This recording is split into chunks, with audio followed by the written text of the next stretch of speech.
이제 곧 끝낼 거예요. 뒷마당? 아직은 괜찮아요.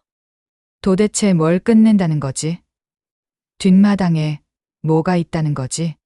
삽으로 땅을 파던 중 뭔가 단단한 게 걸렸습니다. 천, 조각 같은 것이었어요. 떨리는 손으로 천을 들어 올렸는데 이건 하얀 뼈였습니다. 사람의 뼈. 으악. 저도 모르게 비명이 터져 나왔어요. 어머님, 왜 이걸 파요, 왜? 뒤에서 선영이 목소리가 들렸습니다. 살인자의 얼굴로 절 보고 있었어요. 그 눈빛에는 공포가 가득했죠. 선영아, 이게 뭐니? 살고 싶으면 내려놔요. 선영이가 손에서 삽을 꽉 쥐었습니다. 이야기 시작 전에 구독과 좋아요 버튼 한 번씩 꼭 부탁드립니다. 알림 설정까지 해두시면 새로운 영상이 올라올 때 가장 먼저 만나보실 수 있습니다. 이야기 들으시면서 떠오른 생각이나 감정을 댓글로 남겨주시면 감사한 마음으로 정성껏 인사드리겠습니다. 감사합니다. 이야기 시작합니다. 새벽 5시. 닭이 울기도 전에 저는 눈을 떴습니다. 무릎이 욱신거렸어요. 비가 올 모양이었죠. 68, 이 나이가 되니 몸이 날씨를 먼저 알더군요. 천천히 몸을 일으켜 방문을 열었습니다. 시골 마을의 고요한 새벽 공기가 폐 깊숙이 들어왔어요. 또 못 주무셨어요? 며느리 선영이가 부엌에서 나왔습니다. 눈가에 짙은 그늘이 져 있었죠. 저도 못 잤지만 선영이도 못 잔 모양이었어요. 물 한 잔 마시려고 나왔어. 저는 짧게 대답했습니다. 선영이와는 말을 길게 하고 싶지 않았어요. 아들 태수가 사라진 뒤로 우리 사이는 점점 멀어졌죠. 같은 집에 살면서도 남보다 더 어색했습니다. 거실로 나가니 벽에 걸린 태수 사진이 보였어요.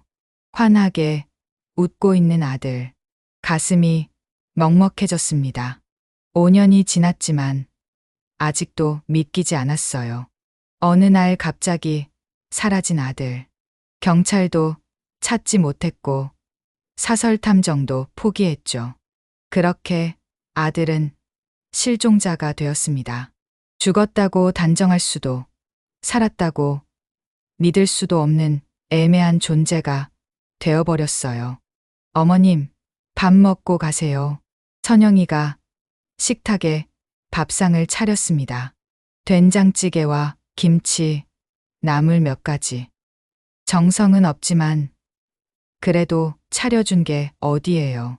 저는 묵묵히 숟가락을 들었죠. 밥을 먹는 동안 창밖을 봤습니다. 뒷마당이 보였어요. 태수가 어릴 때 뛰어놀던 그 마당. 지금은 잡초만 무성했죠.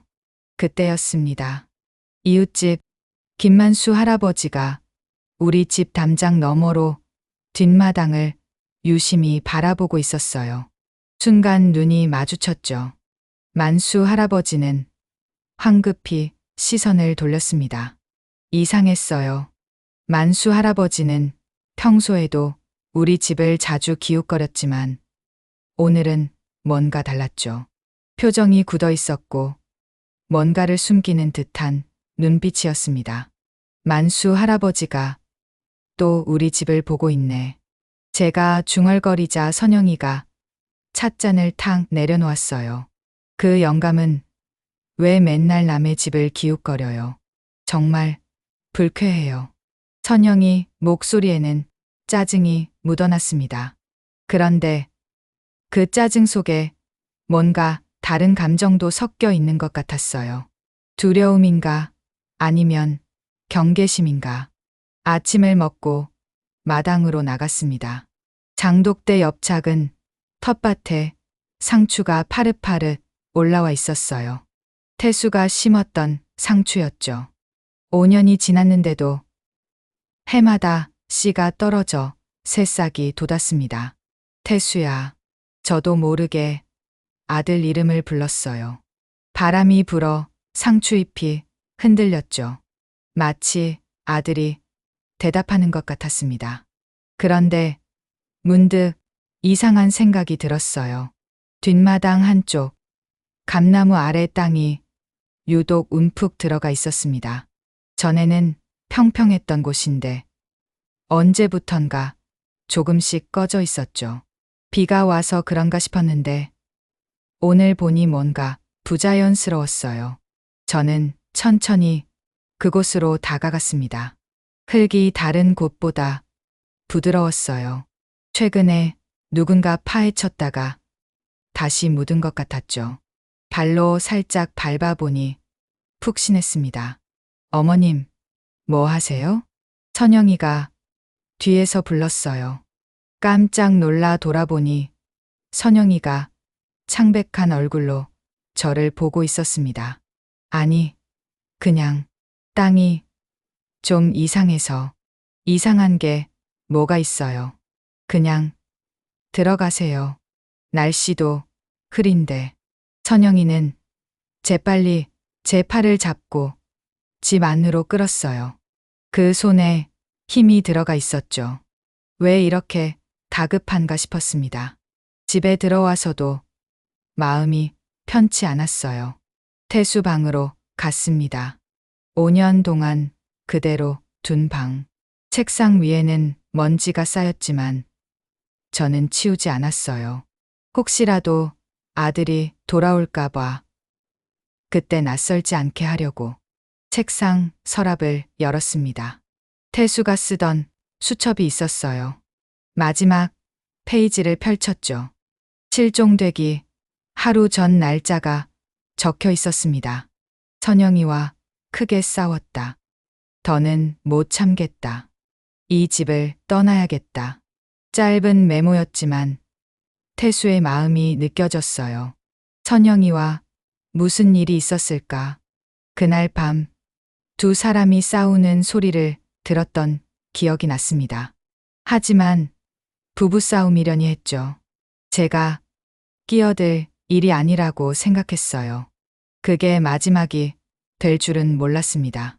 태수야, 넌 지금 어디 있니? 혼잣말이 흘러나왔어요. 눈물이 볼을 타고 흘렀죠. 창밖을 보니 만수 할아버지가 또 우리 집을 보고 있었습니다. 이번엔 대놓고 뒷마당을 응시하고 있었어요. 뭔가 알고 있는 것 같았습니다. 저는 만수 할아버지를 만나야겠다고 생각했어요. 태수 실종과 관련해 뭔가 알고 있을지도 모른다는 생각이 들었죠. 하지만 그때는 몰랐습니다. 그 뒷마당 아래 무엇이 묻혀 있는지, 그리고 내 며느리가 무슨 비밀을 숨기고 있는지. 다음 날 아침 선영이가 부엌에서 뭔가를 정리하고 있었습니다. 어머님, 다음 주가 태수 씨 기일이잖아요. 선영이 목소리는 건조했어요. 태수를 부를 때 태수 씨라고 하는 게 늘 거슬렸지만 오늘은 유독 차갑게 들렸죠. 그래, 제사상 준비해야지. 태수가 좋아하던 갈비찜도 하고 잡채도 하고. 제 말을 선영이가 잘랐습니다. 굳이 그렇게까지 할 필요 있을까요? 어차피 실종자인데. 죽었는지 살았는지도 모르는 사람 제사를 왜 지내요? 가슴이 철렁했어요. 숨이 막혔습니다. 제 귀를 의심했죠. 며느리 입에서 어떻게 그런 말이 나올 수 있는지. 선영아, 그게 무슨 말이니? 태수는 내 남편이야. 남편이었죠. 이제는 아니에요. 선영이가 돌아봤습니다. 눈빛이 차가웠어요. 전에 본 적 없는 냉정한 표정이었죠. 5년이에요. 5년. 법적으로도 실종 선고 받았잖아요. 저도 이제 새 삶을 살아야죠. 언제까지 죽었는지 살았는지도 모르는 사람 때문에 인생을 낭비할 순 없어요. 낭비라니. 태수와의 시간이 낭비였단 말이니? 제 목소리가 떨렸습니다. 분노인지 슬픔인지 구분이 안 됐어요. 어머니는 아들이니까 그렇게 기다릴 수 있죠. 하지만 저는 달라요. 제 인생도 있고 제 미래도 있어요. 선영이는 냉장고에서 반찬통을 꺼내며 말을 이었습니다. 제사상도 간단하게 차리세요. 떡이랑 과일 정도만 놓고. 죽은 사람보다 살아있는 사람이 더 중요하잖아요. 죽은 사람이라고 했습니다. 선영이는 태수를 이미 죽은 사람으로 단정했어요. 제 아들을, 자기 남편을, 내 아들을 그렇게 대할 수 없어. 내가 안 하면 내가 다 준비할 거야. 저는 단호하게 말했습니다. 선영이가 코웃음을 쳤어요. 그러세요. 대신 저는 그날 친정에 갈 거예요. 태수 기일에 친정을 간다고? 왜요? 안 될 것도 없잖아요. 어차피 형식적인 제사인데. 형식적이라는 말에 화가 치밀었습니다. 하지만 꾹 참았어요. 선영이와 싸우고 싶지 않았죠. 아니, 싸울 힘도 없었습니다. 선영이가 핸드폰을 들고 방으로 들어갔어요. 문이 닫힌 후 전화 소리가 들렸습니다. 작게 들리는 선영이 목소리. 뭐라고 하는지는 정확히 안 들렸지만 한마디가 또렷하게 들렸어요. 이제 곧 끝낼 거예요. 끝낸다고? 뭘 끝낸다는 거지? 불안감이 밀려왔습니다. 선영이가 뭔가를 숨기고 있다는 확신이 들었어요. 저는 조심스럽게 선영이 방문에 다가갔습니다. 네, 알겠어요.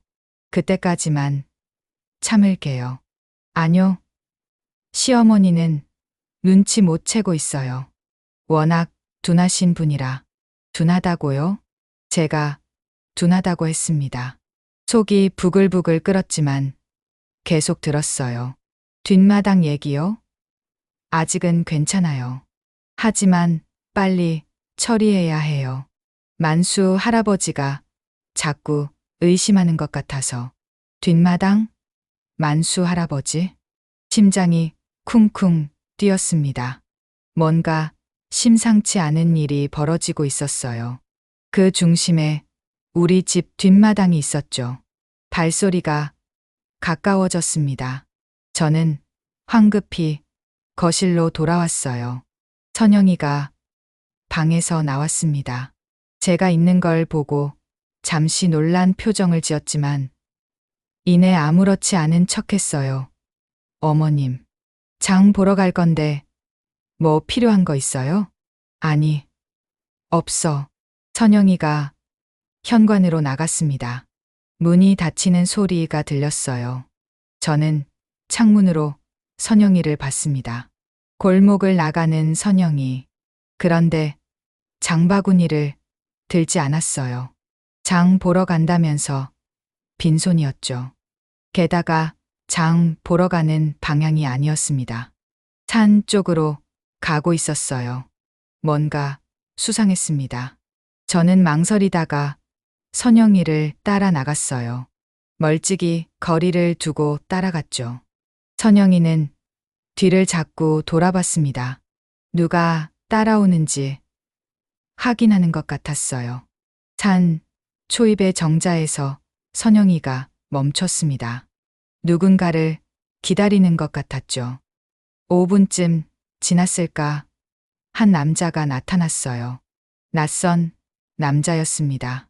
정장을 입은 40대 남자. 서울에서 온 사람 같았어요. 선영이와 뭔가 서류를 주고받았습니다. 두 사람의 대화 소리는 들리지 않았지만 표정은 심각했어요. 남자가 우리 집 방향을 가리키며 뭐라고 했고 선영이가 고개를 끄덕였죠. 10분쯤 대화를 나눈 후 남자가 먼저 떠났습니다. 천영이는 한참 동안 그 자리에 서 있었어요. 깊은 생각에 빠진 것 같았죠.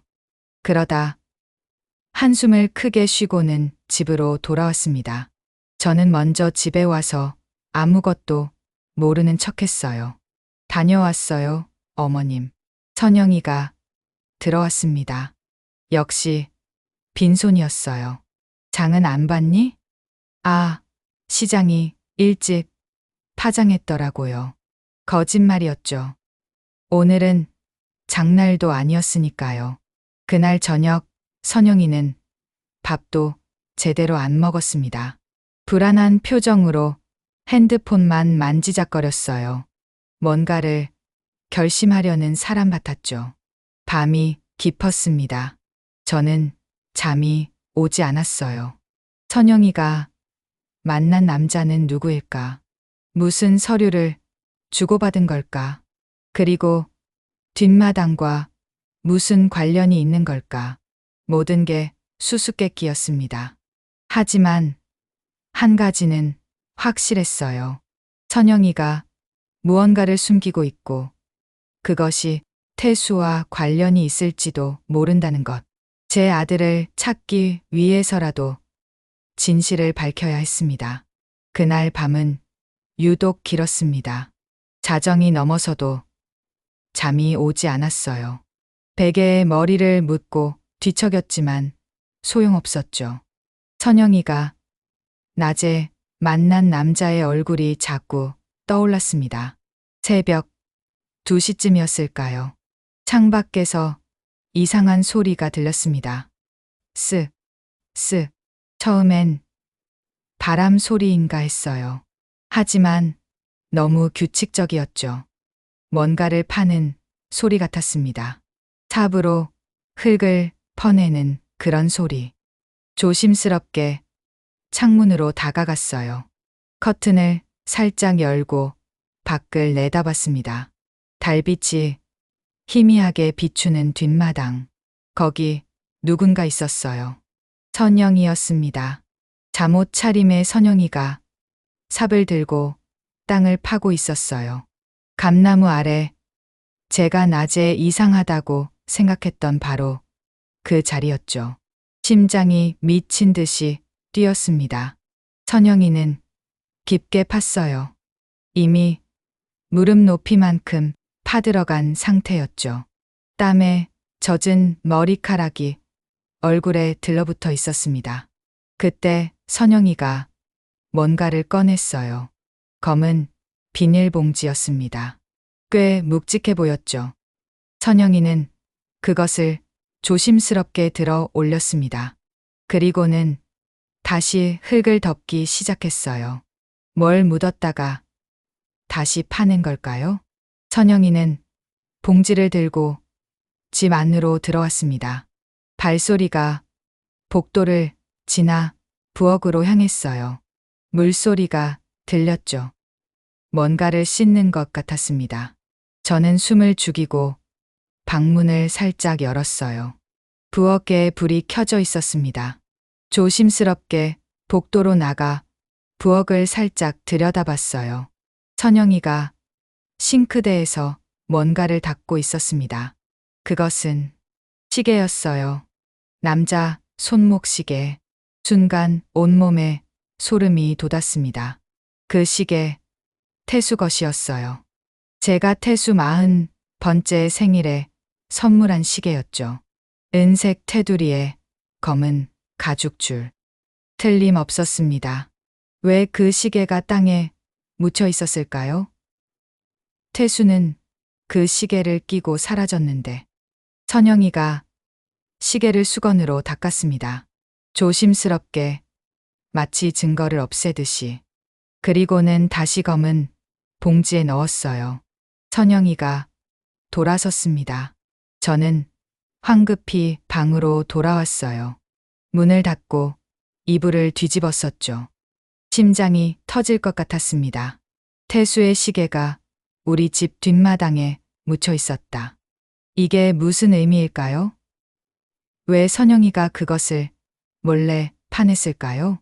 끔찍한 상상이 머릿속을 스쳤습니다. 하지만 고개를 저었어요. 아니야. 그럴 리 없어. 선영이가 아무리 차가워도 그런 짓은. 다음 날 아침, 선영이는 평소와 다름없었습니다. 아무 일도 없었다는 듯 아침을 차리고 청소를 했어요. 어머님, 오늘 친정에 다녀올게요. 그래. 선영이가 나간 후 저는 뒷마당으로 갔습니다. 감나무 아래 땅을 살펴봤어요. 흙이 새로 덮인 흔적이 역력했죠. 누가 봐도 최근에 판 자리였습니다. 주변을 둘러보니 발자국이 여러 개 있었어요. 선영이 것으로 보이는 작은 발자국. 그런데 그것만이 아니었죠. 더 큰 발자국도 있었습니다. 남자 발자국 같았어요. 누가 여기 왔었나? 그때였습니다. 뭐 찾으시오? 깜짝 놀라 돌아보니 만수 할아버지가 담장 너머로 저를 보고 있었어요. 아, 아니에요. 그냥 밤에 이상한 소리 안 들었소? 만수 할아버지의 물음에 가슴이 철렁했습니다. 무슨 소리요? 삽질 소리 같은 거 말이오. 새벽에 누가 땅 파는 소리가 들렸는데 만수 할아버지도 들었군요. 저는 모른 척 했습니다. 저는 못 들었는데요.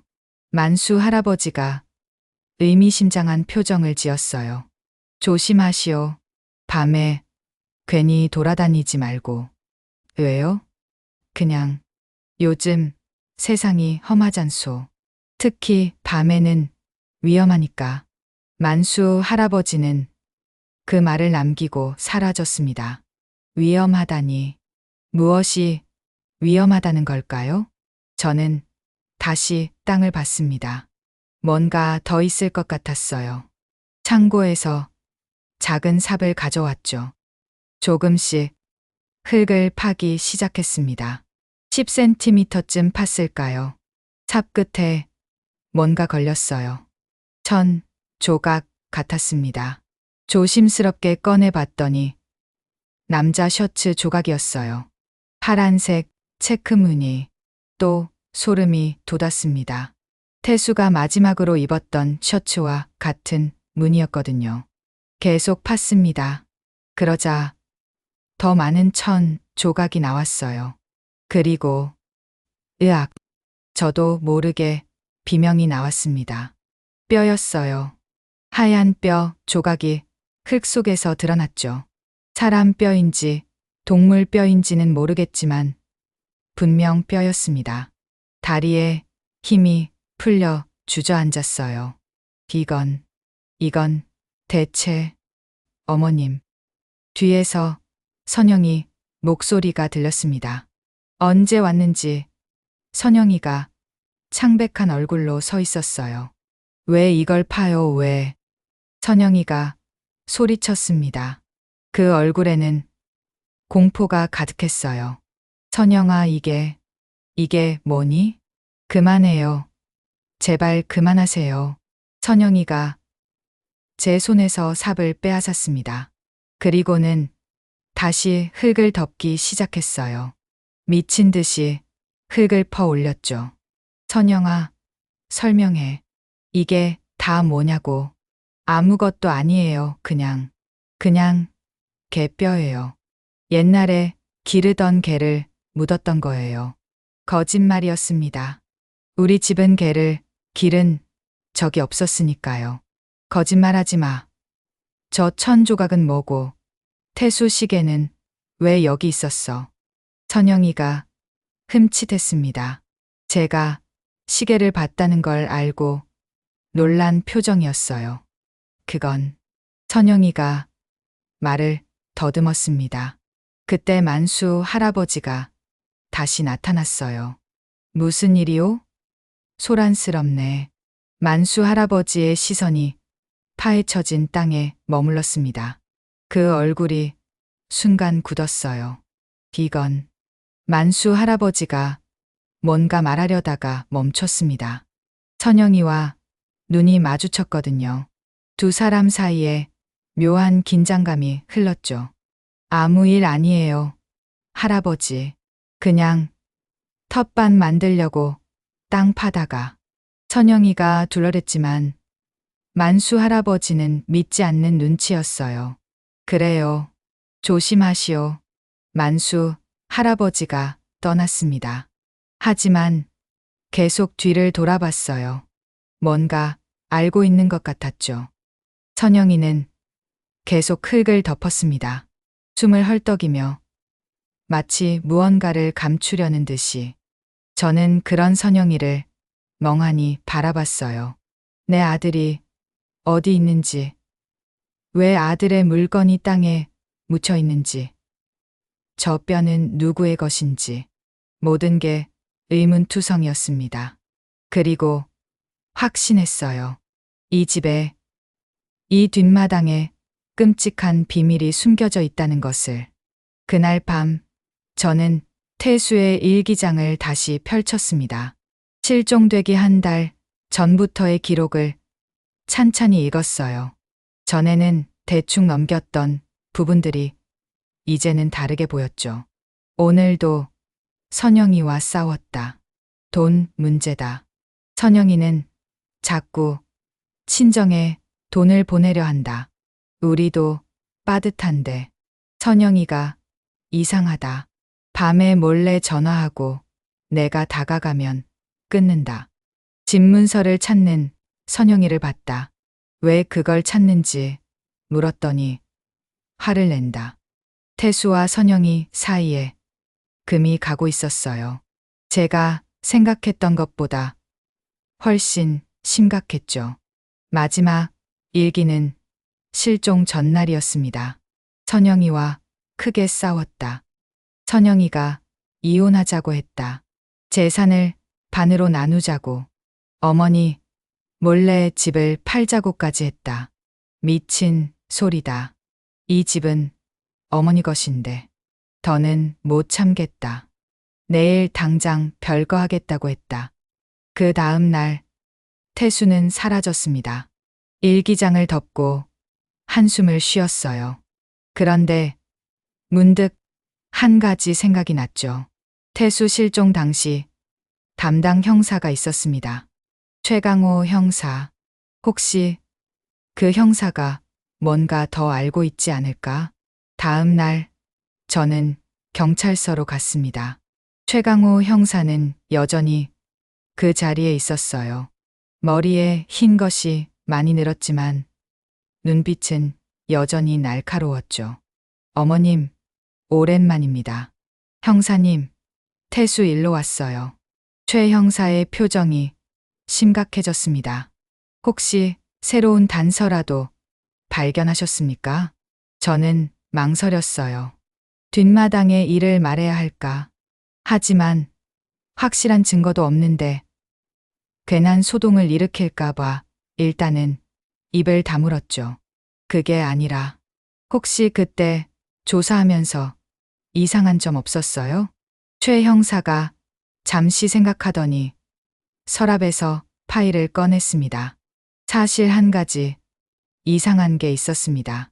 말씀드리지 않았는데. 뭔데요? 최 형사가 사진 한 장을 보여줬어요. CCTV 화면을 찍은 사진이었죠. 이건 태수 씨가 실종된 날 마을 입구 CCTV입니다. 여기 보시면 사진 속에 태수가 있었어요. 그런데 혼자가 아니었습니다. 한 남자와 함께 있었죠. 이 사람이 누구인지 아십니까? 자세히 봤습니다. 화질이 좋지 않아 얼굴은 잘 안 보였지만 체격이나 걸음걸이가 낯익었어요. 만수 할아버지 같은데. 김만수 씨요? 이웃집 할아버지? 네, 맞는 것 같아요. 최 형사가 고개를 끄덕였습니다. 그때도 김만수 씨한테 물어봤는데 태수 씨를 못 봤다고 했거든요. 거짓말을 한 거죠. 충격이었습니다. 만수 할아버지가 태수를 마지막으로 본 사람이었다니. 왜 거짓말을 했을까요? 그걸 모르겠습니다. 뭔가 숨기는 게 있는 것 같은데 증거가 없어서 더 추궁하지 못했어요. 최 형사가 다른 서류를 꺼냈습니다. 그리고 이것도 이상합니다. 태수 씨 통장 기록인데 실종되기 일주일 전에 큰돈이 빠져나갔어요. 5천만 원. 5천만 원이요? 예. 현금으로 인출했더군요. 누구한테 준 건지, 뭐에 쓴 건지 모르겠습니다. 머릿속이 복잡해졌어요. 태수가 왜 그런 큰 돈을 찾았을까? 그리고 그 돈은 어디로 갔을까? 어머님, 혹시 태수 씨와 김만수 씨 사이에 금전거래나 분쟁 같은 게 있었습니까? 글쎄요. 아, 잠깐. 갑자기 생각난 게 있었어요. 예전에 땅 문제로 한번 다툰 적이 있어요. 우리 집 뒷마당 일부가 원래 만수 할아버지 땅이었는데 태수 아버지가 살아계실 때 샀거든요. 그때 만수 할아버지가 팔기 싫어했는데 어쩔 수 없이 판 거라고. 그럼 앙금이 있었을 수도 있겠네요. 최 형사가 무언가 메모했습니다.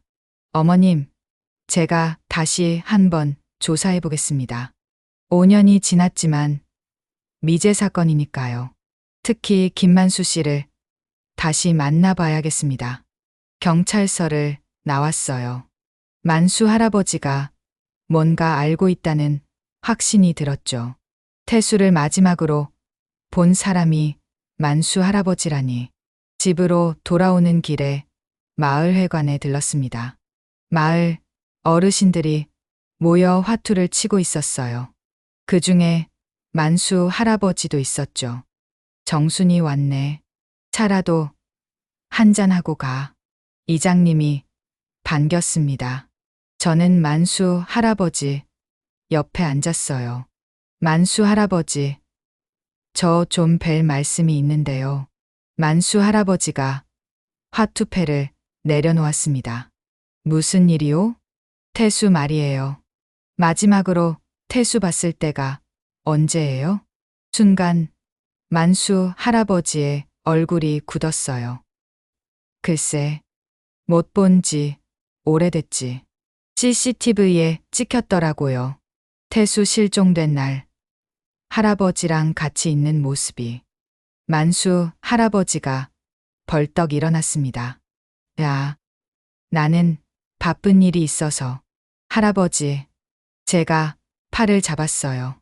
제발 말해주세요. 태수한테 무슨 일이 있었던 거예요? 만수 할아버지는 제 손을 뿌리쳤습니다. 그리고는 작은 목소리로 말했어요. 모르는 게 약이요. 너무 깊이 파지 마시오. 그 말을 남기고 만수 할아버지는 마을회관을 나갔습니다. 모르는 게 약이라니. 대체 무엇을 알고 있기에. 집에 돌아오니 선영이가 거실에 앉아 있었어요. 테이블 위에는 서류가 펼쳐져 있었죠. 자세히 보니 집 등기부등본이었습니다. 뭐 하는 거니? 아, 어머님. 그냥 서류 정리하고 있어요. 선영이가 황급히 서류를 치웠지만 저는 이미 봤어요. 부동산 매매 계약서 같은 것도 있었죠. 설마 집을 팔려는 거니? 아니에요. 그냥 시세가 궁금해서. 또 거짓말이었습니다. 그날 밤 저는 결심했어요. 진실을 밝혀야겠다고. 내 아들에게 무슨 일이 있었는지, 왜 우리 집 뒷마당에 아들의 물건이 묻혀 있는지, 그리고 만수 할아버지와 선영이가 무엇을 숨기고 있는지. 새벽 4시, 저는 조용히 일어났습니다. 선영이가 깊이 잠든 것을 확인하고 밖으로 나갔어요. 창고에서 큰 삽을 들고 뒷마당으로 갔죠. 감나무 아래 그 의문의 자리. 저는 삽을 들었습니다. 더는 망설일 수 없었어요. 진실이 무엇이든 알아야 했죠. 첫 삽을 떴습니다. 축축한 흙이 올라왔어요. 또 한 삽, 또 한 삽. 점점 깊어졌습니다. 30분쯤 팠을까요? 삽 끝에 뭔가 단단한 게 걸렸어요. 돌인가 싶어 조심스럽게 흙을 걷어냈습니다. 그런데 천이었어요. 누런 천에 쌓인 뭔가가 있었죠. 떨리는 손으로 천을 들어 올렸습니다. 무거웠어요. 그리고 길었죠. 안 돼. 제가 놓친 천을 누군가 낚아챘습니다. 선영이었어요. 잠옷 차림으로 뛰어나온 선영이가 절박한 표정으로 저를 막았죠. 그만하세요. 제발. 비켜. 이게 뭔지 봐야겠어. 저는 선영이를 밀치고 다시 천을 잡았습니다. 그리고 확 들어 올렸어요. 그 순간 비명이 터져 나왔습니다. 뼈였어요. 사람의 뼈, 갈비뼈와 척추뼈가 또렷이 보였죠. 그리고 그 옆에는 반지가 있었습니다. 태수의 결혼 반지. 다리에 힘이 풀려 무릎을 꿇었어요. 이럴 수가. 내 아들이 여기 있었다니. 우리 집 뒷마당에 묻혀 있었다니. 어머님. 선영이도 무릎을 꿇었습니다. 눈물을 흘리고 있었어요. 미안해요. 정말 미안해요. 얘가 내가 한 거니? 고개를 들어 선영이를 봤습니다. 선영이는 고개를 저었어요. 아니에요. 저는 단지 숨긴 것뿐이에요. 무슨 소리야? 설명해. 다 설명하란 말이야. 그때 뒷마당에 또 누군가 나타났습니다. 만수 할아버지였어요. 이런, 결국 찾았구먼. 만수 할아버지가 한숨을 쉬었습니다.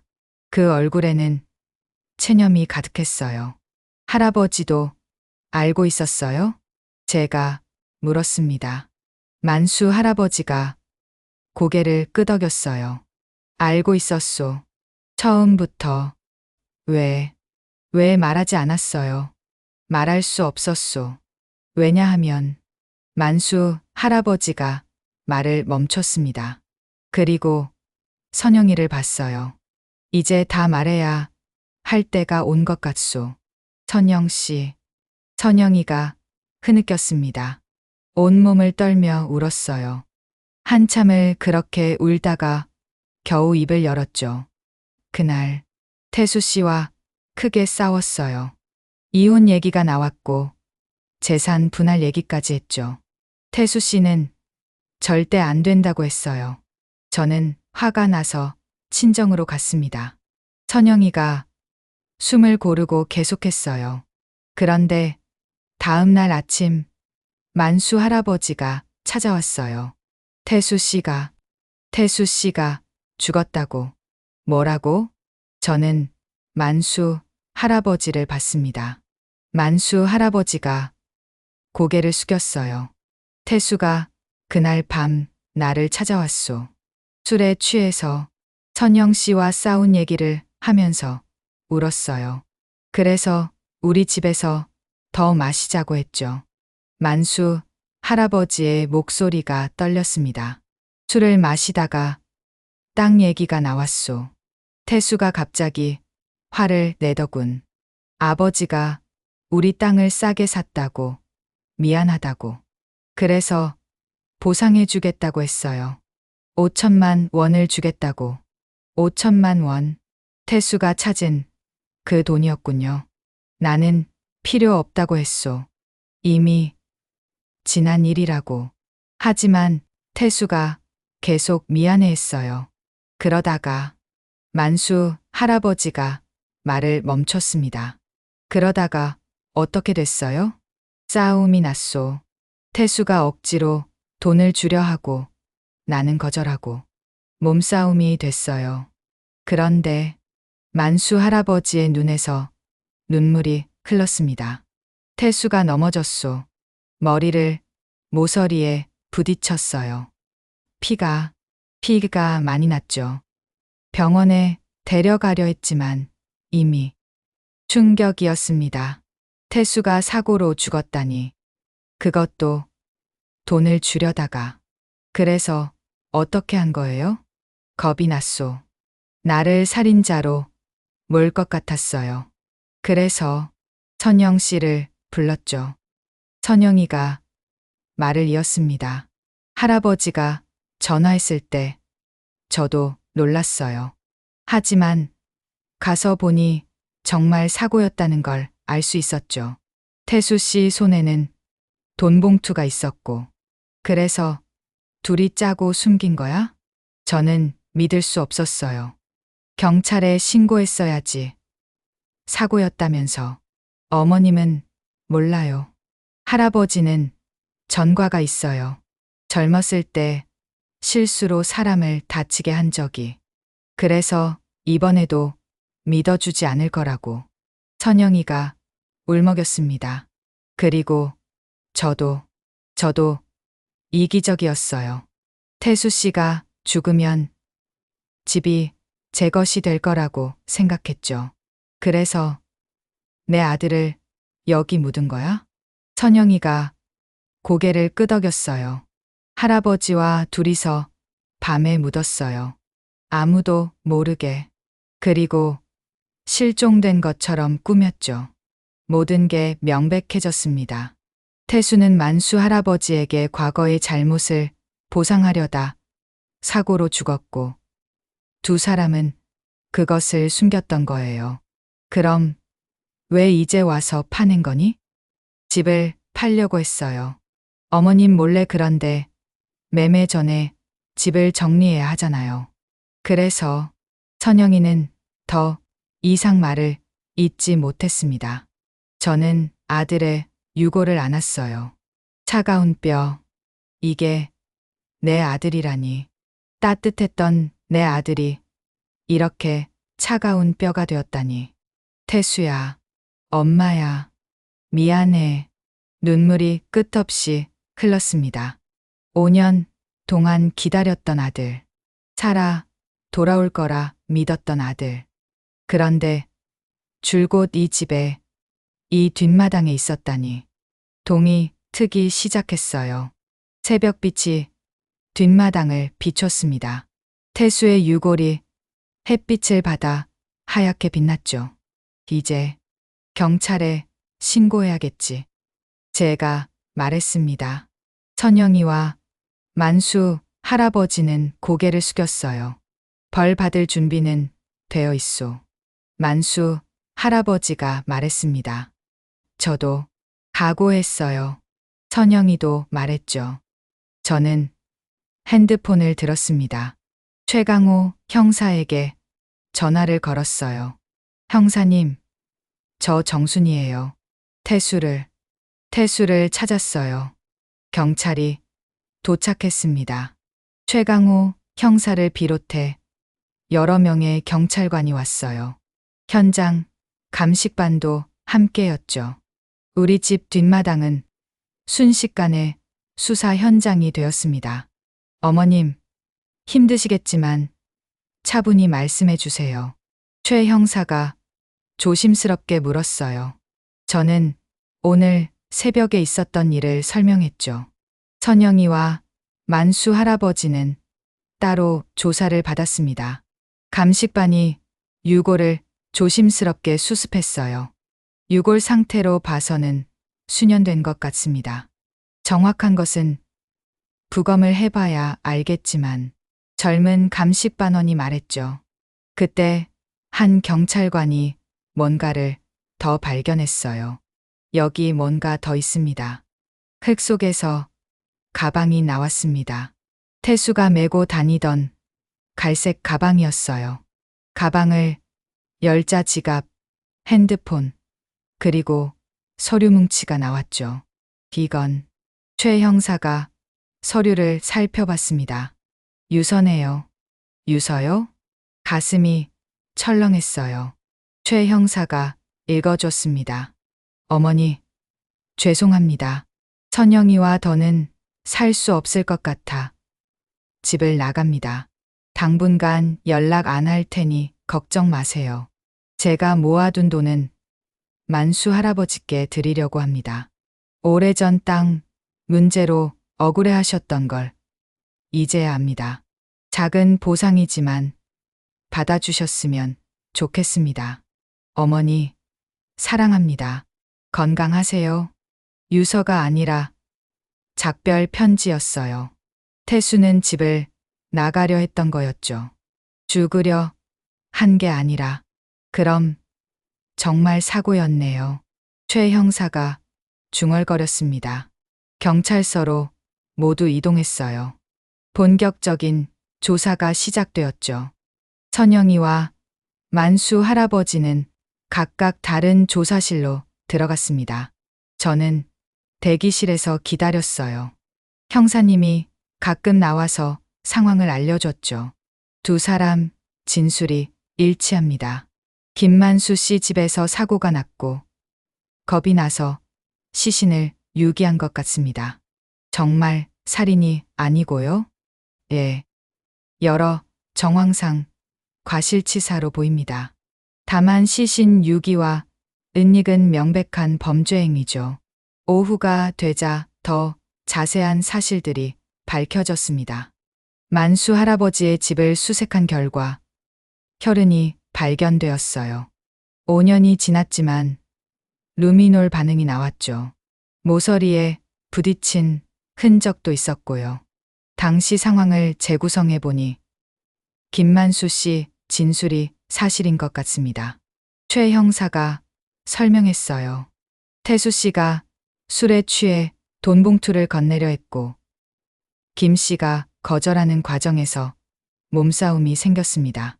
태수 씨가 뒤로 넘어지면서 너리를 부딪혔고 즉사한 것으로 보입니다. 그럼 왜 신고하지 않았을까요? 김만수 씨는 20년 전 폭행 전과가 있었습니다. 그래서 이번에도 의심받을 거라 생각했답니다. 선영 씨는 최 형사가 말을 멈췄어요. 선영이는 왜요? 재산 욕심이었다고 합니다. 태수 씨가 죽으면 집이 자기 것이 될 거라 생각했다네요. 역겨웠습니다. 남편의 죽음을 이용하려 했다니. 그런데 최 형사가 뜻밖의 말을 했어요. 하지만 선영 씨도 나름대로 고통스러웠던 것 같습니다. 죄책감에 시달렸다고 하네요. 그래서 가끔 밤에 몰래 가서 묘지처럼 관리했답니다. 그래서 가끔 뒷마당을 파헤쳤던 거군요.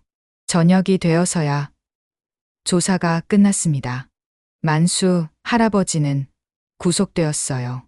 시신 유기죄로. 선영이도 마찬가지였죠. 두 사람은 경찰차에 타면서 저를 봤습니다. 정순 씨, 미안하오. 만수 할아버지가 고개를 숙였어요. 엄마, 죄송해요. 선영이도 울면서 사과했죠. 저는 아무 말도 할 수 없었습니다. 용서할 수도 미워할 수도 없었어요. 그저 허망할 뿐이었죠. 집에 돌아왔습니다. 텅 빈 집. 조용했어요. 태수도 없고 이제는 선영이도 없었죠. 뒷마당을 봤습니다. 파헤쳐진 땅. 경찰 테이프가 쳐져 있었어요. 내일 복구 작업을 한다고 했죠. 저는 태수의 방으로 갔습니다. 사진을 꺼내 안았어요. 웃고 있는 태수. 살아있을 때 모습. 태수야, 이제야 찾았구나. 미안해. 엄마가 더 일찍 알았어야 했는데. 눈물이 또 흘렀습니다. 그날 밤 꿈을 꿨어요. 태수가 나타났죠. 환하게 웃으며 엄마, 괜찮아요. 이제 편해요. 엄마도 이제 놓아주세요. 꿈속의 태수는 평화로워 보였습니다. 재판이 시작되었습니다. 만수 할아버지와 선영이는 나란히 피고인석에 앉았어요. 두 사람 모두 초췌해 보였죠. 특히 선영이는 많이 야위었습니다. 피고인 김만수는 과실치사 및 시신유기 혐의를 인정합니까? 네, 인정합니다. 만수 할아버지가 고개를 숙였어요. 피고인 이선영은 저도 인정합니다. 그때 검사가 일어났습니다. 재판부에 추가 증거를 제출하고자 합니다. 뭔가요? 판사가 물었어요. 검사가 USB를 꺼냈습니다. 피고인 이선영의 핸드폰에서 복구한 음성 파일입니다. 법정에 긴장감이 흘렀어요. 선영이 얼굴이 창백해졌죠. 음성 파일이 재생되었습니다. 여보세요. 네. 오빠, 태수 씨 일은 제가 처리할게요. 그 사람만 없어지면 집은 내 거예요. 그럼 팔아서 오빠 빚도 갚을 수 있잖아요. 법정이 술렁였습니다. 이건 사고 전의 통화였어요. 또 다른 파일이 재생되었어요. 태수 씨를 없애버려야 해요. 그래야 우리가 살아요. 기회를 봐서. 네, 알겠어요. 충격이었습니다. 선영이가 태수를 죽이려 계획했다는 거였어요. 이건 오해예요. 선영이가 소리쳤습니다. 저는 그냥 이혼하고 재산 분할 받으려고 했던 거예요. 죽이려고 한 게 아니라. 하지만 더 결정적인 증거가 나왔습니다. 이것은 사건 당일 만수 씨와 선영 씨의 통화 내역입니다. 검사가 서류를 들었어요. 선영 씨가 먼저 만수 씨에게 전화를 걸었습니다. 태수 씨가 술 마시러 간다고 하니 집에서 더 마시게 하라고. 그리고 취하면 자신에게 연락하라고. 그건 선영이가 말을 더듬었습니다. 선영 씨, 당신이 계획한 거 아닙니까? 만수 씨 집에서 사고가 나도록? 아니에요. 저는 단지. 그때 만수 할아버지가 입을 열었어요. 사실을 말하겠소. 법정이 조용해졌습니다. 선영 씨가 맞소. 미리 전화를 했어요. 태수를 취하게 해달라고. 그래야 이혼 서류에 도장을 받을 수 있다고. 그럼 살해 계획은 없었단 말입니까? 판사가 물었어요. 처음엔 없었소. 하지만 만수 할아버지가 선영이를 봤습니다. 선영 씨가 그날 또 전화했소. 태수가 완전히 취하면. 그때 뭐라고 했습니까? 사고로 보이게 하라고. 계단에서 밀거나. 그럼 보상하겠다고. 법정이 발칵 뒤집혔어요. 거짓말이에요. 전 그런 말 안 했어요. 선영이가 부인했지만 만수 할아버지는 계속했습니다. 나는 거절했소. 그런데 진짜로 사고가 났어요. 정말 우연히. 그래서 선영 씨가 왔을 때 계획대로 된 줄 알고.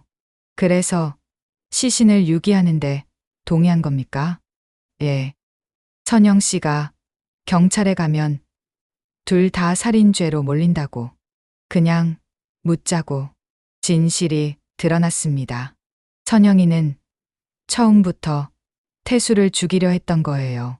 만수 할아버지를 이용해서. 하지만 아이러니하게도 진짜 사고가 났고 선영이는 그것을 자기 계획이 성공한 줄 알았던 거죠. 피고인 이선영, 인정합니까? 판사가 물었어요. 선영이는 한참을 침묵하다가 고개를 떨구었습니다. 예, 인정합니다. 전 정말 악마였어요. 법정에서 나왔어요. 다리가 풀려 겨우 걸었죠. 내 며느리가 내 아들을 죽이려 했다니. 그것도 돈 때문에. 최강호 형사가 다가왔습니다. 어머님, 괜찮으세요? 형사님, 이게 다 사실인가요? 예.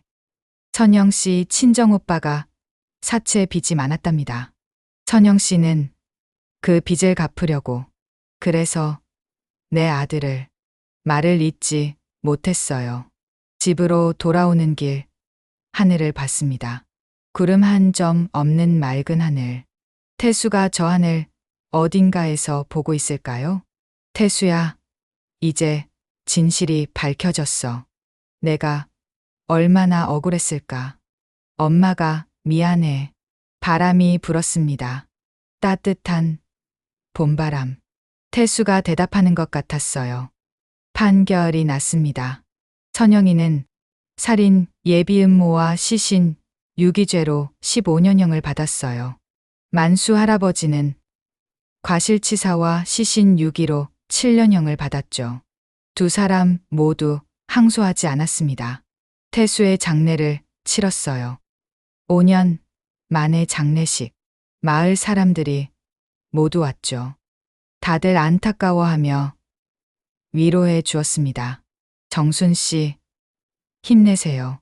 이제라도 태수가 편히 쉴 수 있어서 다행이에요. 작은 위로였지만 큰 힘이 되었어요. 화장을 하고 납골당에 모셨습니다. 태수의 사진 옆에 향을 피웠어요. 향, 연기가 하늘로 올라갔죠. 태수야, 이제 편히 쉬어. 엄마가 자주 올게. 뒷마당을 정리했어요. 파헤쳐졌던 땅을 다시 메우고 잔디를 심었죠. 감나무는 그대로 두었습니다. 태수가 어릴 때 그 나무에서 감을 따먹던 모습이 기억났거든요. 그곳에 작은 표지석을 세웠어요. 여기 사랑하는 아들 태수가 잠들었던 곳. 매일 아침 그곳에 가서 기도했습니다. 어느 날 최강호 형사가 찾아왔어요. 어머님, 어떻게 지내세요? 그럭저럭이요. 형사님은? 저도 잘 지냅니다. 이 사건으로 승진했어요. 잘 됐네요. 최 형사가 봉투를 건넸습니다. 이게 뭐예요? 태수 씨가 준비했던 5천만 원입니다. 증거품이었는데 이제 돌려드릴 수 있게 됐어요. 태수가 만수 할아버지에게 주려던 그 돈이었죠. 형사님, 이 돈 좋은 곳에 쓰고 싶은데 어디가 좋을까요? 장학재단은 어떨까요? 태수 씨 이름으로. 좋은 생각이었어요. 박태수 장학재단을 만들었습니다. 형편이 어려운 아이들을 돕는 재단. 태수가 살아있다면 기뻐했을 거예요. 선영이에게서 편지가 왔어요. 어머니, 죄송합니다. 제가 얼마나 나쁜 사람이었는지 이제야 깨달았어요. 용서받을 자격은 없지만 정말 죄송합니다. 태수 씨에게도 죄송해요. 제가 사람이 아니었어요. 편지를 읽고 한참 울었습니다. 미워해야 하는데 그것도 쉽지 않았어요. 선영이도 결국 불쌍한 사람이었으니까요. 만수 할아버지, 아들이 찾아왔어요. 어머님, 아버지가 정말 죄송하다고 전해달래요. 괜찮아요. 이미 다 지난 일인데요. 아버지가 출소하면 꼭 사죄하러 오겠답니다. 그러시라고 하세요. 봄이 왔습니다. 뒷마당에 꽃이 피었어요. 태수가 심었던 매화나무에 하얀 꽃이 가득했죠. 태수야, 봄이 왔어. 꽃잎이 바람에 날렸습니다. 마치 태수가 대답하는 것 같았어요. 이웃집에 새로운 가족이 이사 왔어요. 젊은 부부와 5살 아들. 아이가 우리 집 마당의 꽃을 보고 좋아했죠. 할머니, 예쁜 꽃이에요. 그래, 예쁘지? 할머니 아들이 심은 거야. 할머니 아들은 어디 있어요? 하늘나라에 있어. 그럼 천사가 됐네요. 아이의 순수한 말에 웃음이 났어요. 그래. 태수는 이제 천사가 되었겠지. 마을회관에서 봉사활동을 시작했습니다. 혼자 사는 어르신들 도시락 만들기. 태수가 살아있을 때 하고 싶어 했던 일이었어요. 정순 씨, 고마워요. 아니에요. 제가 더 고맙죠. 사람들과 어울리니 외로움이 덜했어요. 여름이 되었습니다. 납골당에 갔어요. 태수의 제사였죠.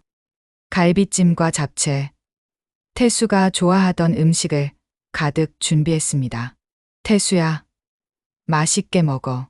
향을 피우고 절을 했어요. 눈을 감으니 태수의 웃는 얼굴이 떠올랐죠. 살아있을 때의 환한 미소. 엄마도 잘 지낼게. 걱정하지 마. 납골당을 나오니 햇살이 눈부셨어요. 맑은 여름 하늘.